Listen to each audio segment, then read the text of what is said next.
الحمدللہ نحمدہ ونستعینہ ونصلی علی رسول الکریم اما بعد بسم اللہ الرحمن الرحیم۔ حضرت امام غزالی رحمۃ اللہ علیہ احیاء العلوم میں بیان فرماتے ہیں کہ ایک شخص نے رسول کریم صلی اللہ علیہ وآلہ وسلم سے وعدہ کیا کہ میں فلاں مقام پر آپ کی خدمت میں حاضری دوں گا، مگر وہ 2 دن بھول جانے کے باعث حاضر نہ ہو سکا۔ جب وہ تیسرے دن وہاں پہنچا تو نبی کریم صلی اللہ علیہ وسلم کو وہاں موجود پایا۔ آپ نے فرمایا، اے جوان، تو نے مجھے مشقت میں ڈالے رکھا، میں 3 دن سے یہاں تیرا انتظار کر رہا ہوں۔ بعض مفسرین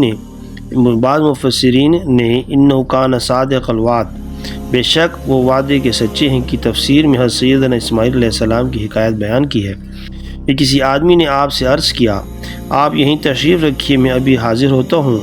وہ شخص 1 سال بعد آیا اور پھر کہنے لگا، یہیں ٹھہریے، میں بھی آیا۔ آپ وہیں منتظر رہے یہاں تک کہ وہ پھر سال بعد آیا۔ وہ یہ کہتے ہوئے پھر چلا گیا، آپ اسی مقام پر بیٹھے، میں حاضر ہوتا ہوں، یہاں تک کہ پھر سال گزر گیا۔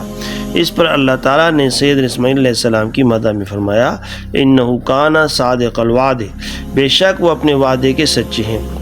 حضرت عبدالقادر جیلانی رحمۃ اللہ علیہ نے حضرت خضر علیہ السلام سے پوچھا،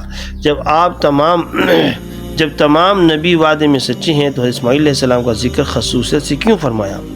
انہوں نے جواباً کہا، حضرت سیدنا اسماعیل علیہ السلام کے ساتھ بکثرت لوگوں نے وعدے کیے جن کو آپ نے ہمیشہ انہی کی شرائط کے مطابق پورا کیا، کیونکہ آپ وفادار خاندان سے تھے۔ اسی طرح حضرت ابراہیم علیہ السلام کے وعدوں کی وفا پر اللہ تعالیٰ نے فرمایا، وَإِبْرَاهِيمَ الَّذِي وَفَّى، اور حضرت ابراہیم علیہ السلام نے جو بھی وعدہ کیا اسے پورا کیا۔ جزاک اللہ خیرا۔